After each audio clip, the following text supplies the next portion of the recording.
Welcome to Above Par. I'm your host, Kathy Hartwood. I show you how to take more of your talent to the golf course without practicing harder, taking more lessons, or buying new equipment. I show you how to end the frustration of underperforming so you can start playing to your potential. This is where you are going to learn how to think above par so you can play below par. Let's get to it. Hello, my golf friend. Welcome back to Above Par. I hope you're having a beautiful week. I hope you enjoyed watching the Masters. It's my favorite week of the year. I love watching the Masters. I've been several times. I can't wait to go back. I've been there with my brother. I was there with the boyfriend at the time who played. I've caddied in the par 3. I've had everything there is on the menu to eat and drink, probably. I just love going to the Masters. So I'm hoping I get that in my future soon. But I got to enjoy it from the couch, which is actually just a great venue, right, to watch because you get to see all of it. If you've ever been to the Masters, you usually are just stationed at one hole or walking around. So I like to see all the play and the coverage. And what I wanted to do today was I wanted to highlight some of the quotes. There were so many quotes. You're welcome to share quotes with me and send them to my email. I love hearing them and seeing them, but I can't do them all. On a lot of mental quotes, I should say, that came out of the Masters. I love that the mental side of the game is getting so much more attention in a positive light. It's breaking its stigma on something to work on and to practice on. It's breaking the stigma that you should just be able to know how to do it, that you should be born that way, that it's not really something that we work on. It is. It's a muscle. It's a skill. It takes intention. It takes time. It takes effort because we're working against our own brain. And golf, as I've said before, just offers up an environment of shaking our hamster cages and freaking us out and waking up all those negative thoughts and putting us into a lot of different emotional states, all, within one hole. And the Masters is for sure a place that brings up a ton of different thoughts and emotions. So what I want to do is I want to go through and share some quotes that caught my ear. And I want to point out some of the things that I pulled out of it on things that I talk about on the podcast that you might see the quote and not really realize what's behind it or some of the things that you can take away and what you can learn from those quotes. And that's my intention of this podcast is that you can hear what the players are saying. And I'm going to share some of the things that the players said and connect some of the concepts I talk about in this podcast so that you can utilize them and start applying them to yourself, your brain, and your golf game. And a lot of them are from Max Homa. He's a super vocal guy. He's super vulnerable about his mental game. And he said some amazing things this week. So I'm going to start with Max. So one of the things he said is, if I catch myself thinking about what can go wrong, I let myself dream about what can go right. Okay, that's an awesome quote. That is being really honest that my brain, his, yours, everybody's brain will think about what can go wrong. It's the way it's designed. And what he said in there is when I catch it.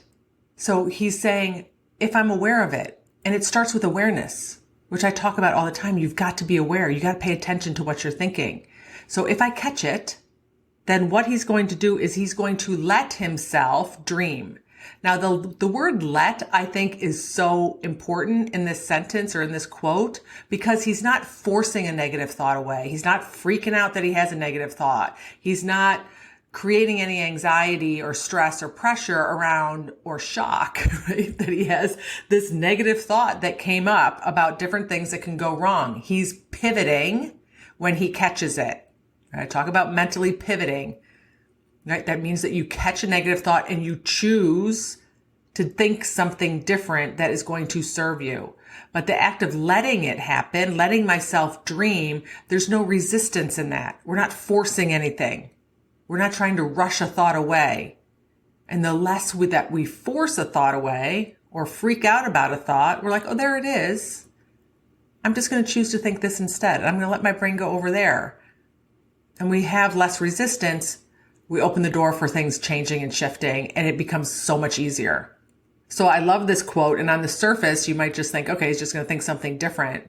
But he used some very specific vocabulary in there, catching himself and allowing himself to think something else, letting himself to dream about what can go right. I love that quote.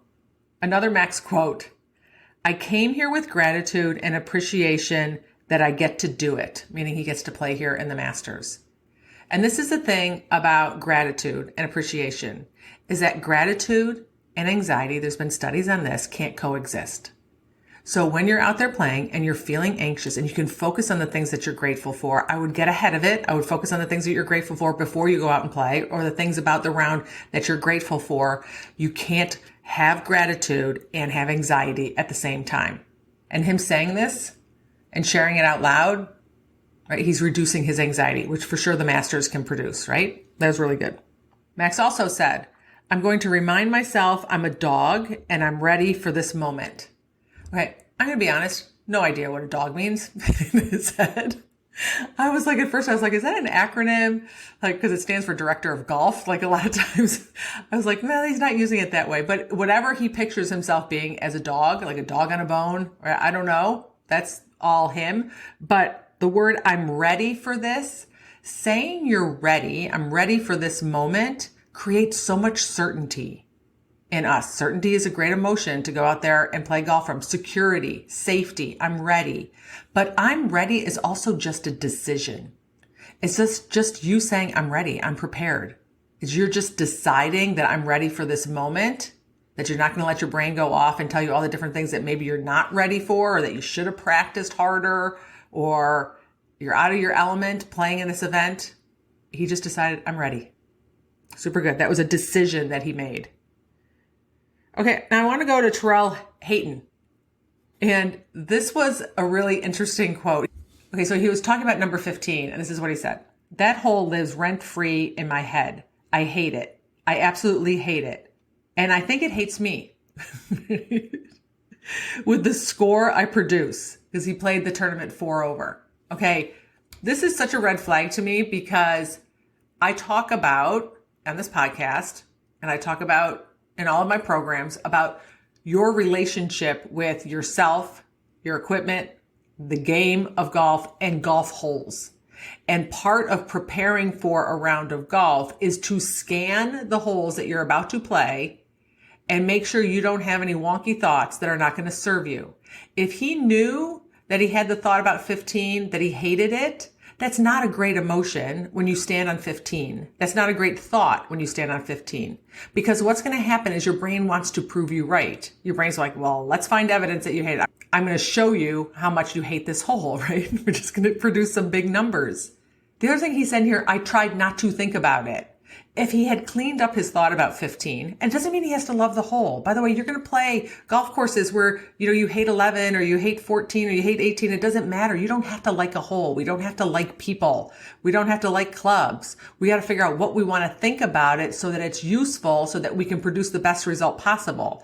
If he had gone in and asked himself the simple question, what do I want to think about 15? And his answer was, I want to hate it. And he decides that's going to serve him. Fine. He gets to keep that thought.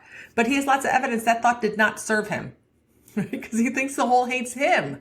I promise you, until he starts cleaning up that thought, when he goes and plays in the next Masters, he's going to keep producing big numbers on 15.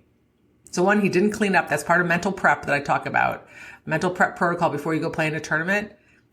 It would have behooved him to clean up his thoughts about 15, even if he got it to a point where, okay, I can figure out how to get by on 15.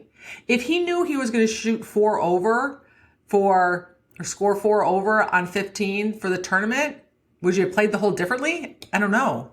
I don't know exactly the mistakes that he made, but that one caught my ear. That was a negative one that came out about 15 on how he hates 15 and 15 hates him. And he's got lots of evidence of it. And he tried to suppress a thought, which is in contrast to what Max said, where he let the thought go, right? If we let a thought go, it will pass by, like the ticker on the news, like luggage on a carousel. Just let it go by. But what he was trying to do was not look at it and pretend it wasn't there. And it didn't serve him, right? We can't do that. It's not a useful thing to do. Okay, so another good one by Max Homa.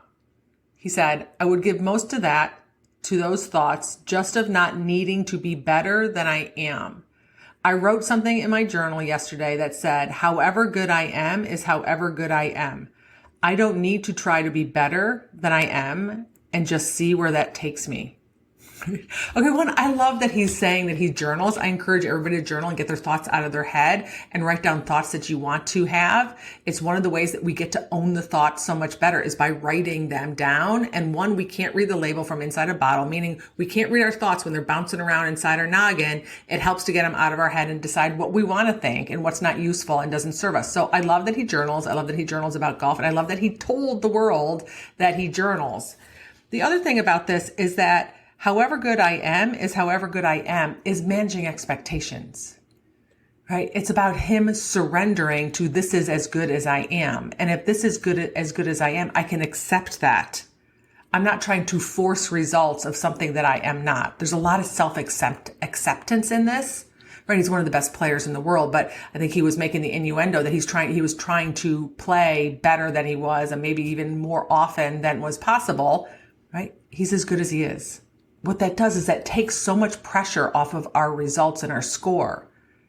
We're not putting pressure on our game all day long because we're going to make our results mean something. When you can accept yourself for what you can do and the mistakes that you do make and who you are as a golfer and where your game is, then you're going to go out and take so much more talent that you own already out onto the golf course.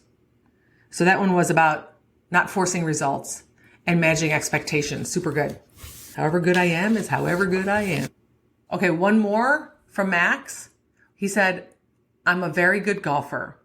I'm going to take that one with me. That was him creating and having and holding a thought that serves him.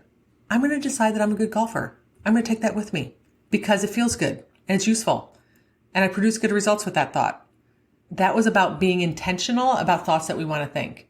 Hearing some thoughts, finding evidence maybe, and deciding I'm going to take that with me. I'm going to repeat that to myself. I'm going to remind myself I'm a great golfer as many times as possible. I love that he shared that too. Okay, so the last one is from Scottie Scheffler, the champion. And I'm sure there's a lot of amazing quotes that I could have added to this, but I would have made this podcast really, really, really long. These were some of my favorites. So Scottie said, winning this tournament doesn't change my identity. My identity is secure, right? He was talking about, he just wanted to get home because he's about to have a baby. He wanted to get through the interviews. He doesn't make the Masters change who he is. And I think that's such a huge thing to remind ourselves, you are not your golf game. And because he is not his golf game and he's super secure in who he is, he performs better. He's not making his results mean something about himself, right? Which is something I think we all could learn from. You are not your golf game. You are not a number. You are not your score. All right, my friends, I hope you got something valuable out of that as I gave a little context on some of the topics that I talk about, on the things that I heard and some of the amazing quotes from the Masters. Borrow them, shift them, make them your own, and use them other than the one about number 15. That one's not useful, right? And see if you can help yourself perform better and feel better on the golf course. All right, my friends, if you need any help with this, you can always reach out to me.